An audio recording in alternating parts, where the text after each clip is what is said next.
Muy buenos días, amigos televidentes, bienvenidos y bienvenidas a Ecuador TV en este espacio de pensamiento crítico.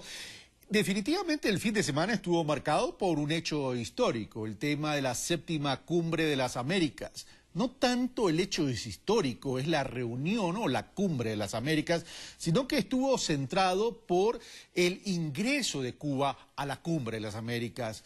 Y ese hecho histórico, el tema es, absorbió el tema central de la cumbre, que es prosperidad con equidad. El presidente de la República hablaba de que mejor hubiera sido mencionar equidad para la prosperidad.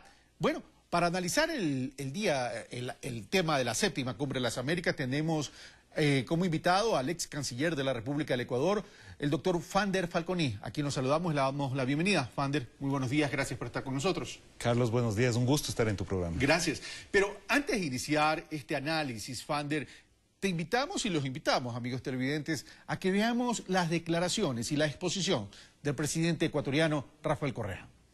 Asistimos a un evento histórico, en un triunfo irrestricto de la dignidad, la soberanía y la solidaridad entre los pueblos. Acogemos a la hermana República de Cuba como un miembro de pleno derecho de este foro, del que nunca debió ser excluida. Sin embargo, nuestra alegría no puede ser completa. Aún queda por extirpar el inhumano e ilegal bloqueo contra Cuba. También está pendiente la devolución a Cuba del territorio ocupado de Guantánamo. Compañeras, compañeros, en la Guerra Fría se sostenía en la región a las dictaduras más sangrientas.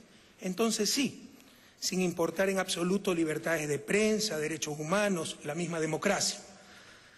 Recordemos, por ejemplo, que la Asamblea de la OEA de 1976 se realizó en Santiago de Chile y fue presidida por el canciller Augusto Pinochet. La acción invasiva e injerencista durante esos años se basaba en el combate al comunismo. Ahora el argumento es la defensa de los derechos humanos.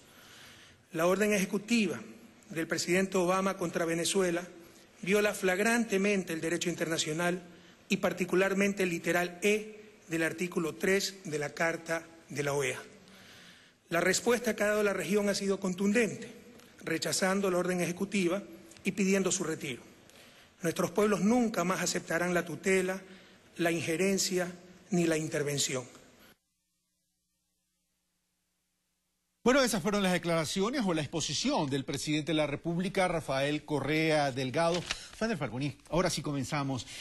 Bueno, ¿qué evaluación podemos hacer de esta séptima cumbre de las Américas? Porque daría la impresión que el hecho político del ingreso de Cuba o del reingreso de Cuba a esta cumbre absorbió el tema central.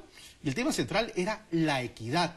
Pero poco se escuchó de la equidad más allá de unos pincelazos de algunos presidentes, pero no en términos de política, no en términos de estrategia, no en términos de acuerdos, sino más bien daría la impresión que lo que se centra y como conclusión la gente y los analistas tratan de concluir entre ganadores y perdedores. Fander Falconi.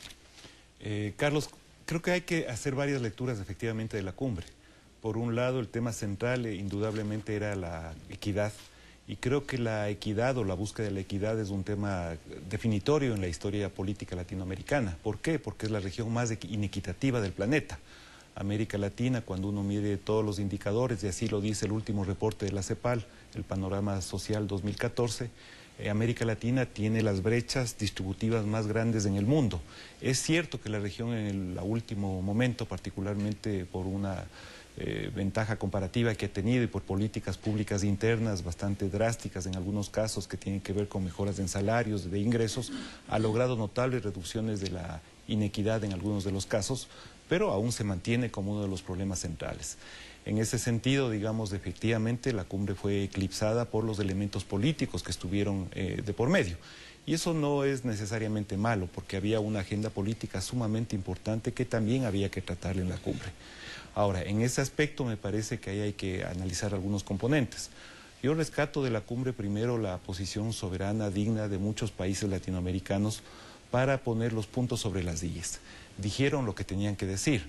Fue notable, yo diría que la presentación de muchos de los presidentes sudamericanos cuando condenaron el embargo histórico que ha tenido Cuba, cuando demandaron a los Estados Unidos que levante el decreto donde se le dice que Venezuela es un país que atenta contra la seguridad internacional, contra el orden global, y creo que hubo posiciones bastante claras.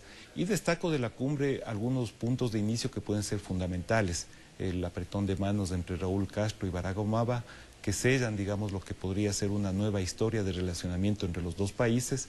Recordemos que en el mes de diciembre ya se normalizaron las relaciones diplomáticas y estos elementos en la cumbre creo que configuran un mejor desarrollo de una posible relación entre los dos países. Pero vamos analizando, es decir, a ver, yo hubiera esperado en todo caso, sí, es verdad que el tema histórico tiene mucha fuerza sobre el tema Cuba, me refiero, ya vamos a hablar del tema Venezuela y vamos a hablar también del tema equidad, pero yo hubiera esperado en todo caso que se establezca una hoja de ruta para el tratamiento del tema de equidad a futuro, es decir, a continuación de esta cumbre que más se centró en lo político regional que en el tema de equidad. Pero partamos del tema de la política regional. El ingreso de Cuba significaría un cambio en la política internacional de Estados Unidos, básicamente bajo el liderato de Barack Obama en el futuro. Hay que entender que la política exterior norteamericana se mueve por intereses, como se mueve en el caso de todos los países del mundo. Y los intereses estratégicos norteamericanos me parece que están bien definidos desde hace mucho tiempo. Es decir, son los intereses alrededor de la seguridad, que ha primado en este caso la relación con América Latina y el Caribe. Son intereses que reflejan sus aspectos comerciales, sus aspectos de visión sobre los aspectos geopolíticos internacionales, donde América Latina en general no ha sido parte de ese andamiaje clave de política exterior norteamericana. Pero el tema es, ¿qué le puede aportar América Latina a Estados Unidos para este cambio de su visión en cuanto al relacionamiento? Yo siempre he insistido que la agenda exterior o los intereses latinoamericanos son muy diferentes a los intereses norteamericanos, por lo tanto estas cumbres se convierten en espacios de diálogo legítimo, digamos de una u otra manera.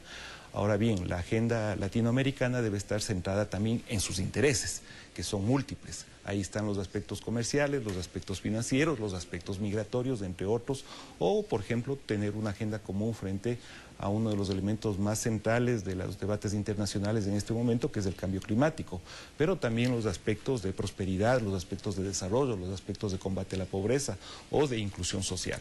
Es decir, hay una agenda que puede ser bastante positiva por parte de los latinoamericanos para buscar otro tipo de compromisos, digamos, con la política exterior latinoamericana. Pero, Carlos, yo sí digo muy claramente, la agenda de política exterior norteamericana está muy centrada en los aspectos de seguridad en América Latina y a ratos incluso parece invariante la agenda demócrata de la agenda republicana.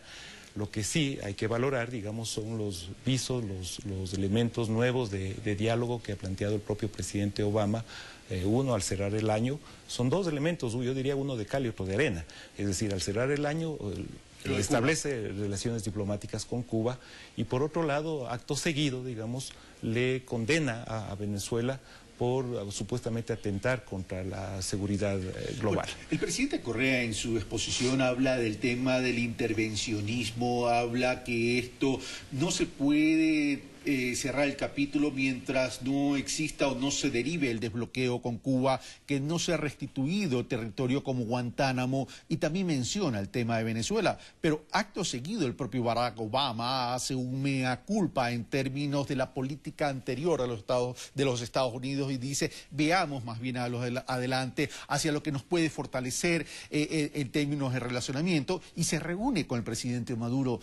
¿Esto es un síntoma de un triunfo de Latinoamérica y el Caribe en cuanto a una presión para hacer revertir el decreto emitido por Estados Unidos en relación a Venezuela? Creo que hay algunos temas en tu planteamiento. Por un lado, la conclusión del bloqueo inhumano que tiene los Estados Unidos con Cuba desde prácticamente 50 años atrás, depende del legislativo en este caso, no depende netamente del ejecutivo, pero sin duda el legislativo es un cuerpo colegiado que está compuesto por demócratas y republicanos, donde no hay mayoría demócrata en este momento.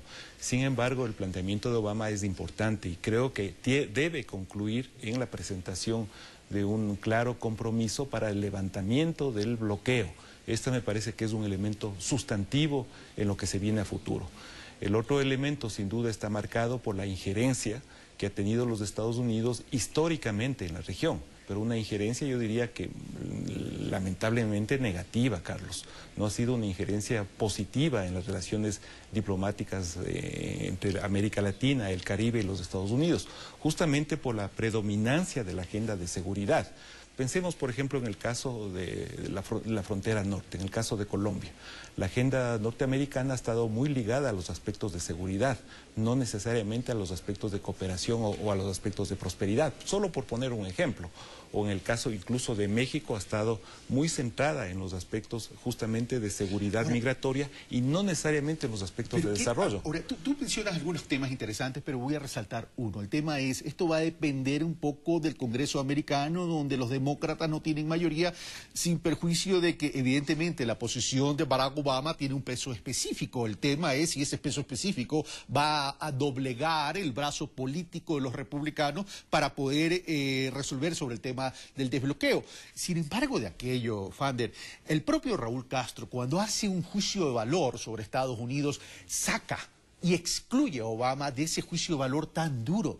¿Eso es una cortesía de Cuba o es el reconocimiento de que Barack Obama tiene una visión distinta y que se está yendo contra ese statu quo de Estados Unidos, de la política internacional, sobre todo de Estados Unidos? Creo que en este caso hay que tener también varias lecturas, es decir, por un lado es la presión latinoamericana que ha movido también estos elementos. América Latina sistemáticamente en muchos de los foros, recuerdo incluso cuando fue canciller que esto ya se planteó en el foro de la Organización de Estados Americanos en Trinidad y Tobago, fue muy clara en expresar la necesidad de que Cuba vuelva al concierto internacional, que no es una dádiva de nadie, sino es un derecho que tiene logrado históricamente Cuba de volver a este tipo de mecanismos multilaterales de diálogo. Entonces aquí hay un elemento fundamental que yo diría el cambio de época que vive América Latina. América Latina cambió positivamente. Tenemos un conjunto de gobiernos progresistas en la región que plantean con mucha claridad una agenda política distinta de relacionamiento con los Estados Unidos, donde evidentemente pasaba el tema de Cuba por la recuperación plena de su ingreso al concierto internacional americano. De otro lado, me parece que evidentemente hay un gesto político de Obama, esto no se lo puede desconocer ni descartar, y el apretón de manos histórico entre Raúl Castro y Barack Obama me parece que pueden dar inicio a un nuevo tipo de relacionamiento.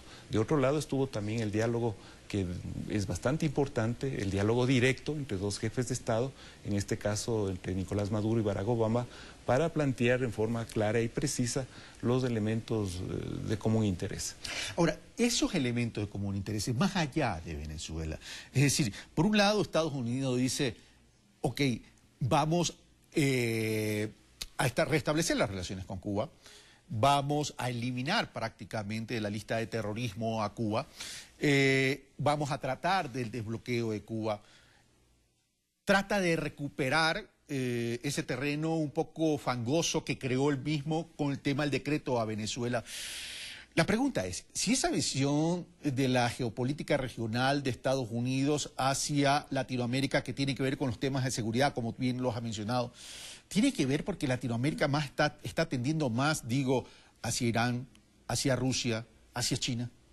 Yo creo que ha sido un acierto de la diplomacia latinoamericana y de muchos países plantearnos la apertura hacia un mundo multipolar. Recuerda tú cómo se condenaban sistemáticamente los acercamientos, por ejemplo, de Ecuador a otro tipo de bloques planetarios que ahora constituyen un acierto, porque eso significa la posibilidad de diversificar nuestro comercio exterior, nuestros aspectos financieros, el reconocimiento de un mundo multipolar que tiene que expresarse en esa dirección en todos los foros y en todos los planteamientos. Creo que hay la emergencia de nuevos bloques que son una realidad. China es una realidad global, estamos hablando en este momento prácticamente de la primera economía planetaria, el ascenso de los BRICS. Fíjate lo que logran los BRICS, constituir ya formalmente una banca de desarrollo con China a la cabeza para el financiamiento de inversiones estratégicas. Aquí en la región la contraparte siempre ha sido el Banco del Sur, que todavía no termina de cuajar y de arrancar en forma de ganar. Intereses diversos de los países que no termina de cuajar en términos del Banco del Sur. Sí, yo creo que hay una relantización, por ejemplo, de algunos aspectos que la diplomacia latinoamericana también tiene que jugar un nuevo ímpetu en este nuevo concierto internacional. Pero volviendo al punto esencial, yo diría que hay el reconocimiento de un mundo que cambió, un mundo que es multipolar, donde también ha habido un declive de la presencia de ese gran hegemón, que es los Estados Unidos, y la presencia de nuevos actores planetarios. Pero ese mundo que cambió, Fander Falconi, tiene que ver, a ver, cuando uno habla, el mundo cambió, y Latinoamérica cambió, la presencia de gobiernos progresistas en Latinoamérica establece una nueva visión en ese sentido, pero el tema es qué tan cohesionada está esa visión, qué tan cohesionado está el desarrollo, qué tan cohesionado y consolidado están esos proyectos políticos al interior de la región, cuando no somos capaces de establecer un Banco del Sur que sería un eje fundamental para el trabajo de la equidad en la región. Creo que hay que valorar lo positivo y también los aspectos donde tenemos todavía saltos pendientes. Lo positivo, si tú quieres, es la Flaxo acaba de concluir un estudio sobre los temas de equidad en América Latina y te divide en dos momentos históricos los temas de equidad, el momento llamado neoliberal y el momento llamado posneoliberal. Lo que se ve claramente en el modelo posneoliberal es que ha habido un descenso de los elementos de pobreza y una mejor cohesión alrededor de la equidad. Y esto se debe gracias a políticas públicas activas que han llevado los gobiernos progresistas, por ejemplo, mejora de salarios reales, por ejemplo, mejora de ingresos, mejor formalización en el llamado eufemísticamente mercado de trabajo, entre otros aspectos, progresividad de los impuestos. Es decir, ha habido una agenda de política pública interna que ha logrado mejores elementos de dinamización en términos de la cohesión social.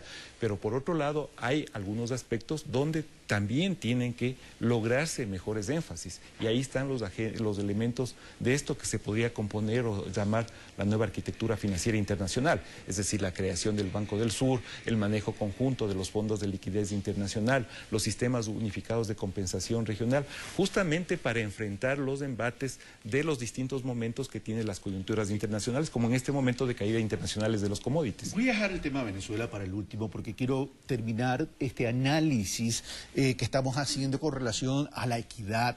Ya analizamos el tema Cuba, hemos algo mencionado el tema Venezuela, pero el tema de equidad para mí es fundamental porque ahí está la cohesión de la integración, ahí están las oportunidades de la integración. A ver, pero veamos el mundo en un horizonte de tiempo de 20, 30, 50 años. Las oportunidades de la región básicamente es el tema alimentos y el tema de las fuentes de recursos hídricos. Pero ¿qué estamos haciendo como región para casualmente tener esa fortaleza? Porque en la medida que seamos fuertes y aprovechemos aquellas oportunidades, el peso específico de la geopolítica regional va a cambiar. En ese sentido, ¿tú ves realmente un proceso, Fander? Mira, casualmente yo estoy trabajando en un proyecto de una investigación sobre el tema alimentario en los países de UNASUR. ¿Y qué se observa ahí? Primero, cuando tú comparas en el tiempo, con una serie larga en el tiempo, en general los países de América del Sur han perdido autosuficiencia alimentaria, y particularmente en el caso de los cereales. Solo te voy a poner un número para que nos quede ahí a todos claros. En los años 60, inicios de los años 60, nosotros producíamos el 100% de trigo. Ahora estamos importando el 98% de trigo, por poner un ejemplo. Es decir, hemos perdido autosuficiencia alimentaria, nuestras importaciones en términos de toneladas métricas son cada vez mayores en relación a nuestro consumo interno. Ese sería el primer elemento. El segundo elemento, cuando tú ves los flujos alrededor de la región, existen enormes posibilidades de complementación agrícola, es decir, nosotros estamos trayendo productos de otros lugares del planeta y no necesariamente complementándonos en la región. Es decir, nosotros tenemos enormes posibilidades aún de complementación, en este caso, pero como en la especialización agrícola. Regional. Exactamente, yo creo que debemos volver, digamos, a una esencia de buscar mejor coordinación de política pública, de política económica, energética, de política agrícola en este caso, para lograr niveles de complementariedad que podrían ser beneficiosos, no solo en términos monetarios, sino incluso en términos ambientales. Integración productiva regional apalancando el desarrollo. Apalancando el desarrollo, por ejemplo. Ahí tienes un elemento fundamental de lo que podría marcar el nuevo relacionamiento político latinoamericano. Okay. Es decir, hay cómo construir una agenda muy propositiva a nivel regional y yo creo que no lo estamos tomando con la suficiente fuerza este elemento. Vamos al tema de Venezuela ahora sí, porque ya se nos está terminando el tiempo, Fander. El tema de Venezuela definitivamente es una metedura de pata de Estados Unidos al emitir este decreto que mereció el rechazo internacional, sobre todo de la región en ese sentido. Pero el tema es, ¿qué tan factible es ese restablecimiento de las relaciones Estados Unidos-Venezuela por un lado, y por otro lado es si esto también va a significar una especie de mea culpa al interior del gobierno de Venezuela?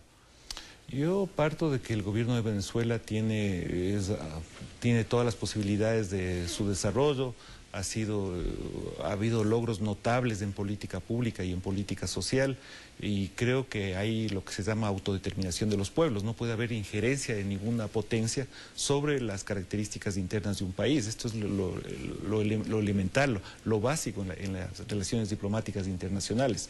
Yo no veo ni creo que Venezuela sea ningún tipo de amenaza para la seguridad norteamericana. Entonces, evidentemente, este decreto tiene que ser derogado, Carlos. Y así lo dijeron con mucha claridad los jefes y presidentes de Estado latinoamericanos. Un país latinoamericano representa una amenaza a los Estados Unidos es como aquella película de Peter Sellers que con flechas y con arcos y flechas quería invadir Estados Unidos. O sea, es ridículo. Pero vamos a lo siguiente, también al interior de Venezuela. La gobernabilidad de Venezuela está pendiendo de un hilo porque hay una sociedad tremendamente polarizada. También Nicolás Maduro no comete errores, o el gobierno venezolano no ha cometido errores con relación a una hipersensibilidad sobre los actores políticos de oposición, pregunto. Muy bien, eso tienen que resolverlo los propios venezolanos. Y cuando Venezuela ha pedido, digamos, una mejor concertación internacional, hay mecanismos también para ello. UNASUR ha jugado un rol importante. Recientemente estuvieron varios cancilleres sudamericanos estableciendo un diálogo directo con el gobierno y en este caso la oposición política venezolana, una oposición de derecha, de extrema derecha también hay que decirlo así, donde UNASUR jugó un papel de puente. Es decir, hay los mecanismos internacionales para ello. Primero, el propio pueblo venezolano y segundo, lo que decida el propio pueblo venezolano en términos de mecanismos de concertación. Lo que es intolerable es que venga una potencia a creerse el gendarme internacional y tratar de resolver un tema absolutamente interno. Y ya para terminar, Fander Falconi, dos preguntas. Una de Cristian Proaño, un televidente, que dice: ¿cómo ha influenciado las políticas públicas latinoamericanas para haber perdido autosuficiencia alimentaria estos 8 años en Ecuador? Cristian Proaño. Bueno, yo diría que la situación es en general en toda América del Sur, por eso yo hablaba del ámbito de América del Sur. América del Sur ha perdido autosuficiencia alimentaria y esto tiene que ver con muchos elementos, digamos. Uno tiene que ver con los temas de precios internacionales. Lo que ha provocado en América Latina generalmente es que esta inserción internacional vía exportadores de productos primarios, vendedores de materias primas y generalmente bienes que tienen poco valor agregado, poco valor de especialización, ha motivado esto que se llama técnicamente una especie de enfermedad holandesa. Es decir, apreciaciones en el tipo de cambio, fortalecimiento de los sectores transables de la economía y como grandes perdedores muchas veces los sectores agrícolas y particularmente los de consumo interno. Gracias. El otro elemento que me parece que tiene que ver con esto son evidentemente las propias políticas públicas internas de cada país. Me queda un minuto para las 7:33 de la mañana, Fander Falconi. Hoy que los precios del petróleo han disminuido, los ingresos petroleros en el Ecuador han disminuido drásticamente, ¿es factible, imprescindible y necesario explotar el Yasuní de cara a lo que se dijo en el discurso político de que esos ingresos iban a servir para erradicar la pobreza? Yo creo que hay que mirar, en efecto, el panorama internacional. Estamos en una coyuntura de bajos precios del petróleo. Me da la impresión que esto se va a mantener, al menos en el corto y mediano plazo, Un elemento, por ejemplo, de coyuntura internacional fue el acuerdo nuclear entre los Estados Unidos e Irán, que se produjo hace 15 días. Esto en la práctica va a implicar que Irán pueda colocar cerca de 1 millón de barriles diarios en el mercado internacional. Yo no veo visos de que haya una recuperación del precio internacional y por lo tanto esquemas, planteamientos, paradigmas a ratos como el propio Yasuni ITT se vuelven mucho más importantes en la coyuntura actual.